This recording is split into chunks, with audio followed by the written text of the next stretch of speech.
सवाल फिर उठता है इस किताब में, सवाल फिर उठता है कि कोई आदमी कैसे खंबे से पैदा हो सकता है। मैं बार बार यही कह रहा हूँ, कैसे कोई मुंह से पैदा हो सकता है, कैसे कोई मछली से पैदा हो सकता है, कैसे इंसान कोई कछुए से पैदा हो सकता है, कैसे इंसान कोई गाय से पैदा हो सकता है, कैसे इंसान कोई सुअर से पैदा हो सकता है। बताइए आप, दिमाग लगा।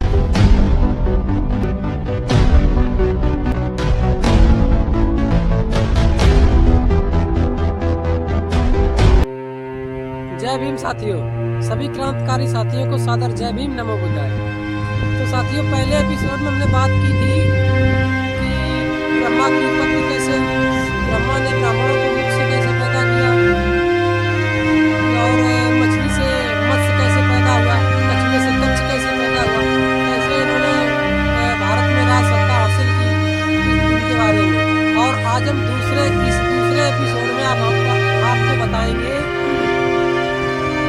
नरसिंह, हिरण्यकश्यप, प्रहलाद, विप्र, विमोचन आदि के संबंध में, यानी कि कैसे नरसिंह ने प्रहलाद को अपने जाल में फंसाया और प्रहलाद के पिता हिरण्यकश्यप को षड्यंत्र के तहत हत्या की।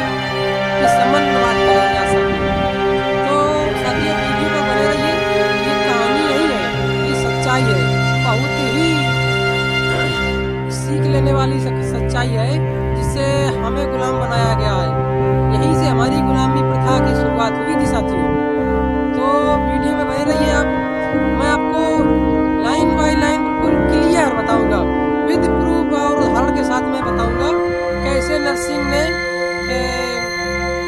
हिरण्यकश्यप की हत्या की थी, और क्या नरसिंह सचमुच में विष्णु का अवतार था या नहीं था। आप खुद ही समझ जाओगे जो अगर आप वीडियो पूरा देखोगे। वीडियो पूरा देखने के बाद आपको कमेंट करने की भी जरूरत नहीं पड़ेगी कि इसमें कोई सवाल बचा होगा। इतनी हम विधिवत तरीके से आपको साथियों बताएंगे। तो साथियों, जब इसमें गोंडवा कहते हैं ज्योतिबा फूले से कि बरहा की मृत्यु के बाद में बरहा, बात समझ रहे हैं, बरहा को सुअर से पैदा बताया है इन ब्राह्मणी ग्रंथों में। अब बताइए, सुअर से कोई पैदा हो सकता है क्या? पैदा होता हो तो बताइए कि सुअर से कोई पैदा होता है। तो साथियों, बरहा की मृत्यु के बाद में द्विजों का यानी कि 8 लोगों का मुखिया कौन बना? तो ज्योतिबा फूले कहते हैं नरसिंह बना उनका मुखिया। नरसिंह स्वभाव में लालची, धोखेबाज, विश्वासघाती, विनाशकारी और क्रोधित, बहुत घमंडी था। समझिए आप, उसने कैसे भारत पर कदम रखा। ये लोग छोटी छोटी टोलियां बना करके समुद्र के रास्ते एक बंदरगाह पर आए हुए थे। तो सबसे पहले उनके मन में, जो नरसिंह था, उसके मन में एक सवाल आया कि अगर हमें राज सत्ता हासिल करनी है, देखिए इनकी बुद्धि देखिए कैसे काम कर रही थी। अरे हमारे जो राजा थे उतने दयालु थे, अगर नौकरी मांगते तो नौकरी मिल जाती, हर चीज मिल जाती, लेकिन नहीं, इन्हें नौकरी करनी ही नहीं, इन्हें सत्ता चाहिए थी। सोच कर आए थे कि हमें सत्ता चाहिए और हम भारत पर राज करेंगे। तो सबसे पहले नरसिंह के दिमाग में ख्याल आया कि हम बगैर हिरण्यकश्यप को मारे भारत पर राज सत्ता हासिल नहीं कर सकते। तो जब नरसिंह ने काफी प्रयास किए, छल कपट, साम दाम दंड भेद, सब तरीके के धोखेबाजी, विश्वासघाती सब की, लेकिन विफल रहा, अपने काम में कामयाब नहीं हुआ। तो साथियों,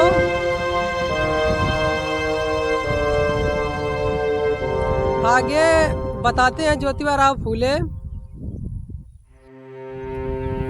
तो हिरण्यकश्यप को मारने के लिए जब नरसिंह ने साजिश रची, उसके दिमाग में ख्याल आया, तो सबसे पहले उसके मन में हिरण्यकश्यप की हत्या करने का विचार आया। तो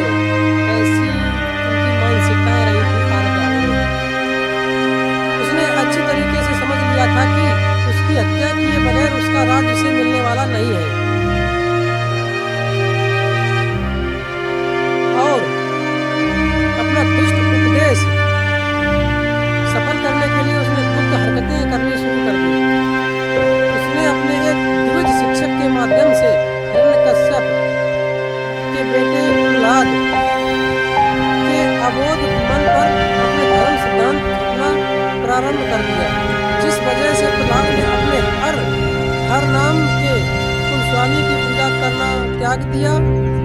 जो राजा हिरण्यकश्यप थे, जिनकी पूजा करते थे, उसने प्रहलाद ने क्या किया, जब उसके बहकावे में आने लगा तो अपनी कुल देवता की पूजा करना छोड़ दिया।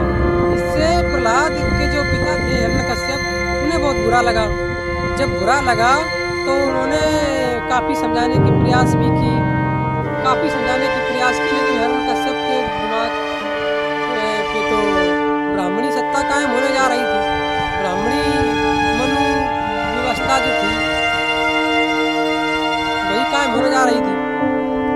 तो काफ़ी प्रयासों के बाद में जब हिरण्यकश्यप के समझाने से नहीं समझ में आया तो उसने कहा कि जाओ हमारे घर से निकल जाओ,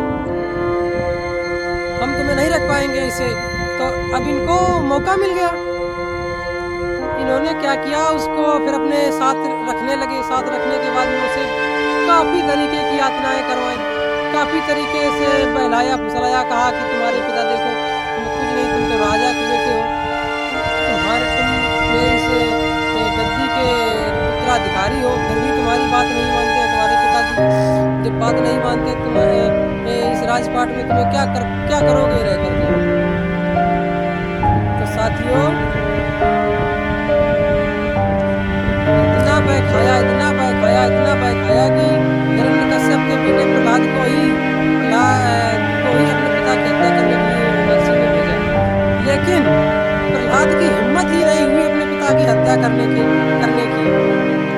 जब ये भी काम प्रयास असफल हो गया, फिर नरसिंह ने दूसरा उपाय सोचा कि हम कैसे मार सकते हैं। तो प्रहलाद के जो पिता थे हिरण्यकश्यप, दिन भर राज दरबार में रहते थे, अपनी प्रजा की दुख परेशानियां सुनते थे।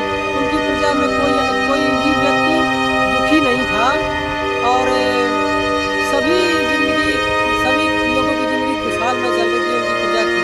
तो सबका दुख दर्द सुना करते थे दिन में, और शाम के वक्त अपनी आराम करने के लिए जो उनका बगीचा था, वहीं पे उनका मंदिर बना था, जो उनके देवता थे, वहाँ पे रहते थे। जाते थे, घंटा 2 घंटे 3 घंटे आराम करने के बाद में फिर अपने महलों में चले जाया। वहाँ पे जाते थे जब, तो वो अकेले जाया करते थे, क्योंकि वो बलशाली थे।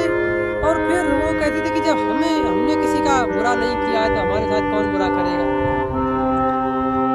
क्योंकि हमने आज तक किसी की मदद की है, किसी को बगैर खाली हाथ नहीं जाने दिया आपने दरबार से, किसी को दुखी नहीं जाने दिया है। जब मैंने किसी को दुखी नहीं किया है, हमें कौन मारेगा, हमें हमारा क्या कौन बिगाड़ेगा। यही सोच करके वो रोज डेली आराम करने जाया करते थे। और नरसिंह को मौका मिला, नरसिंह मौके की तलाश में था और उसे वही मौका मिला। और जब मौके की तलाश में था, कौन भाई मौका गंवाने देगा, बताइए। तो उसने क्या किया, मन इस प्रकार भ्रष्ट किया कि उसने अपने पिता की हत्या करने की ठान ली, लेकिन इस तरह का अवांछनीकृत करने के लिए उस लड़के की हिम्मत भी नहीं हुई।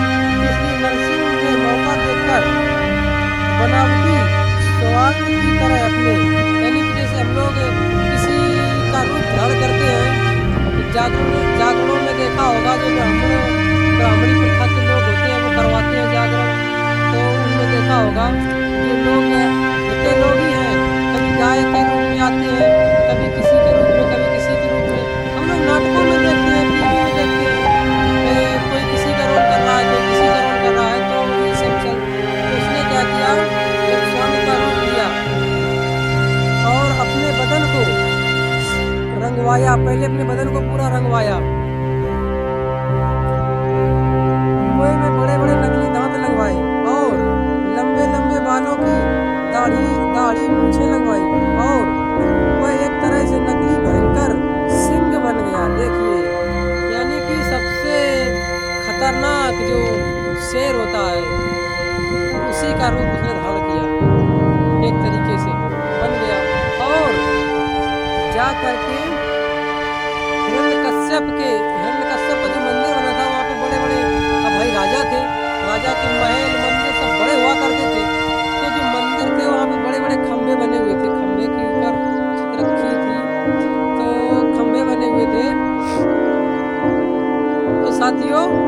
कौवे की आड़ में छुप गया। जैसे ही राजा पहुंचा वहाँ पे आराम करने लगा, और जब आराम करने लगा तो जैसे ही वो आराम करने लगा तो धोखे से जाकर के सीधे लंबी सी तलवार लेकर के, कटार लेकर के सीधे सीने पर वार कर दिया। उठने का मौका ही नहीं दिया और उसकी हत्या कर दी। जब हिरण्यकश्यप की हत्या हो गई, हत्या होने के बाद में यहाँ पे ब्राह्मणों ने अपनी सत्ता कायम करने के लिए तमाम तरीके के मन गढ़ंत कहानियाँ रची, क्योंकि वो मानते नहीं थे, भगवान को नहीं मानते थे। ये है वो है, दुनिया की कथाएं गढ़ करके और लोगों को भ्रमित किया, बहुत लोगों को भ्रमित किया। लेकिन प्रहलाद ये बात जान गया कि हमारे पूर्वजों को, हमारे जो पिता थे, उनकी इन्होंने हत्या की है धोखे से, और हमें भी ये लोग धोखे से बहलाते फुलाते रहे हैं। जब प्रहलाद को ये पता चला तो उसने उनको खदेड़ने का काम करना शुरू कर दिया, क्योंकि राज्य सत्ता तो अब पिता की मृत्यु के बाद में जब बेटा जवान है तो उसने राज्य सत्ता संभालने का अपना जिम्मा ले लिया। तो फिर इसमें आगे ढूंढना कहते हैं कि नरसिंह के इस तरह के अवान्तर के कारण उसके नाम को लेकर बाद में कोई उसकी भूखी ना करे। इस घर से बुद्ध इतिहासकारों ने समय का उचित फायदा उठाते हुए बाद में नरसिंह के बारे में यह सिद्ध करने की कोशिश की कि वह तो खंभे से पैदा हुआ है। उसके नाम के साथ कई झूठी कल्पनाएं गढ़ी गई, इतिहास में घुसेड़ दी गई।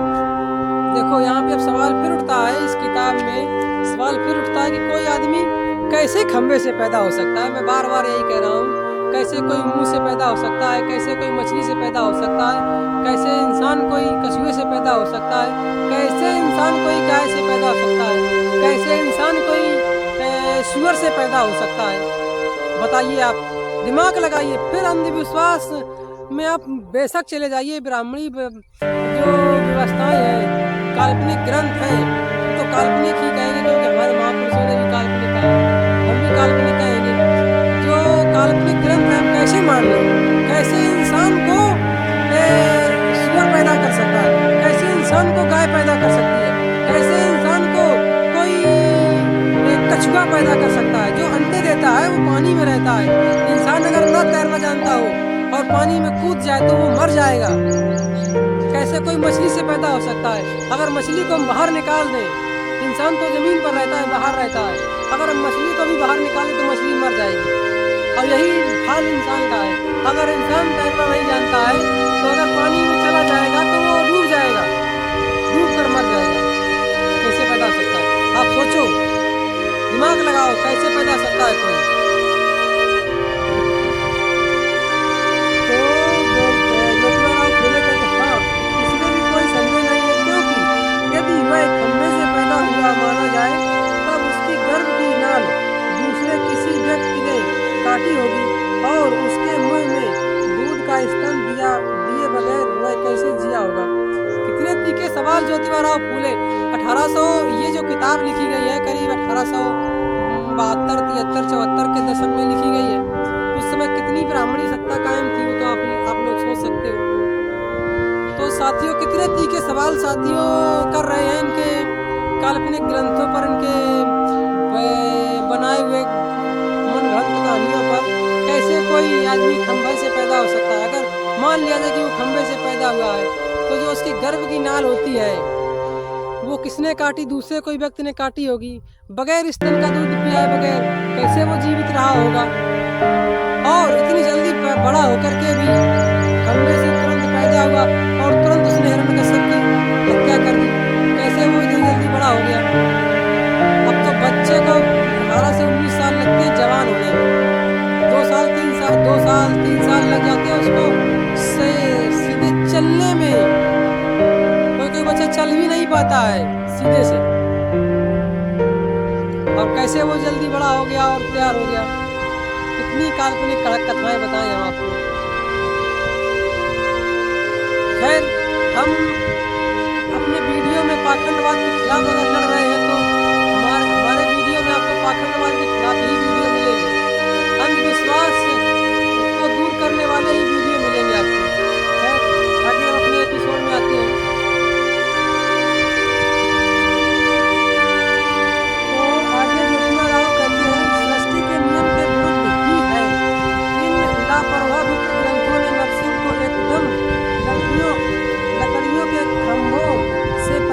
बताते ही बगैर किसी की सहायता के अपने आप ही इतना शक्तिशाली दाढ़ी मूछों वाला अक्ल का दुश्मन बना दिया कि तुरंत उसने ही हिरण्यकश्यप की हत्या कर डाली। हाय, जो पिता अपनी समझ के अनुसार पितृधर्म की भावना को अपनाने मन में जाकर केवल शुद्ध ममता से अपने स्वयं के पुत्र का मन सच्चे धर्म से लगाने का प्रयास कर रहा था। सोचिए, जो पिता अपने पुत्र को अच्छी रास्ता पर लाने का प्रयास कर रहा था, सीधे सीधे कहने का कहकर आपको समझाना चाहता हूँ, जो पिता अपने पुत्र को अच्छे से आगे राजपाट चला सके, कैसे प्रजा को खुश रख सके, कैसे उसे काम करना चाहिए, ये सब सिखा रहा था, उसको उन लोगों ने हत्या कर दी और उसको पुत्र विरोधी बता करके आगे काल्पनिक कथाओं में गढ़ा गया। आप समझ सकते हो। फिलहाल हिंदुस्तान में अमेरिका और यूरोपियन मिशनरियों ने यहाँ के कई युवकों को ईसाई बना दिया, किंतु उसमें किसी ने भी किसी ईसाई युवक के पिता की हत्या नहीं की। यह कितना बड़ा आश्चर्य है। कहते नरसिंह की ऐसी दुर्दशा होने पर उन्होंने प्रहलाद का राज करने की कोशिश की या नहीं की?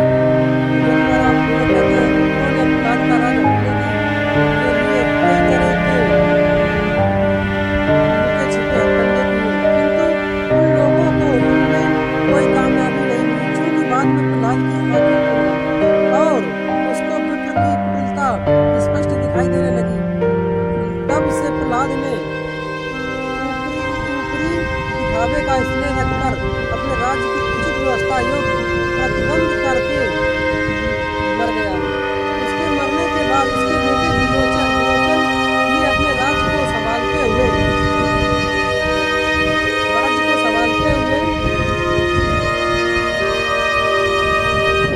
कारभार जो था उसने आगे बढ़ाया। बलि का राज आया, विमोचन के राज्य में उसका बेटा हुआ बलि। जब बलि ने सत्ता संभाली तो उसने सबसे पहले, क्योंकि उसे देखिए यहाँ पे फिर मैं एक बात आपको कहना चाहूँगा कि बलि जो था उसको अपने इतिहास मालूम था, क्योंकि जब हम अपना इतिहास नहीं मालूम करेंगे, जानकारी नहीं रखेंगे तो हमें पता नहीं चल पाएगा कि हमें करना है क्या है। तो बलि को अपना इतिहास मालूम था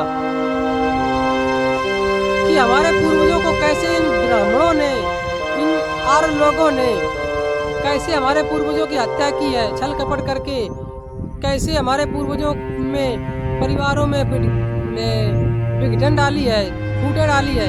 तो उसको पता था। तो उसने सबसे पहले क्या किया, जब उसका राज आया तो उसने सबसे पहले जो आसपास के क्षेत्राधिकारी क्षेत्र के राजा, छोटे राजा थे या राज्य के राजा थे या कोई वैसे जितने भी थे, उनको सबसे पहले इकट्ठा करने का प्रयास किया। जिसने उसकी बात नहीं मानी, यानी कि जो प्रजा के खिलाफ गया, प्रजा में दुख दे रहा था, गुंडा गर्दी चोरी चालाकी कर रहा था, उन्होंने सबको कब्जे में करके हरा करके अपना राज्य स्थापित किया। तो उस समय ज्योतिबा फूले कहती है, उस समय इनका मुखिया एक बट्टू बामन था। उसको यह सब सहन नहीं हो रहा था। ये सब देख रहा था जब उसका राज इतना अच्छे से चलने लगा, इतना बलशाली राजा बलि था, इतना बलशाली राजा था, लेकिन जब उसको यह सब देखकर उसको अच्छा नहीं लग रहा था, इसलिए उसने बलि का राज्य लड़ झगड़ कर लेने के उद्देश्य से ही गुप्त रूप से बहुत बड़ी फौज तैयार की और अचानक बलि के राज्य सीमा पर आ पहुंचा।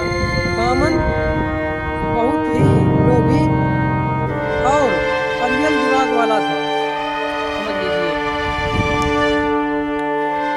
जो वामन था उसने गुप्त रूप से बलि से छुप करके उसने एक अपनी सेना तैयार की और अचानक से बलि के राज्य में आ पहुंचा।